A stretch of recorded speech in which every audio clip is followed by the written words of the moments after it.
চলে যাও, কেউ নেই, চলে আয়। আরে আরে এদেরকে দেখে ভয় পাওয়ার কিচ্ছু নেই, তুই চুপ, হাসিয়ে দিলি তুই। আরে এটা কি হলো? বলছিলাম তো ওদেরকে মারিস না। সে বলেছিল ওদের কিছু হলে আমাকে সারা জীবনের জন্য বন্ধ করে রেখে দিবে। ভাই মনে হচ্ছে একটা রাক্ষস বেঁচে আছে, যদি ওকে বাঁচিয়ে নিস খাঁচাটা উঠে যাবে। ভাই ওর জন্য পানি নিয়ে আসি। মেরে দিলি তুই। রাক্ষস ভাই আমি মারিনি ওদেরকে, তুই বাঁচাতে পারবি না তাহলে আনলি কেন ওদেরকে? রাক্ষস ভাই আমাকে মাফ করে দাও প্লিজ।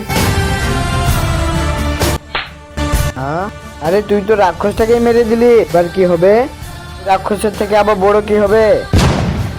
তার আগে বন্ধুরা আমার এই ভিডিওটিতে যারা লাইক সাবস্ক্রাইব না করবে তাদের থেকে ফোনটা পড়ে ভেঙে যাবে। আর তোমরা যদি তোমার মা বাবাকে ভালোবেসে থাকো তাহলে লাইক সাবস্ক্রাইব করে দাও।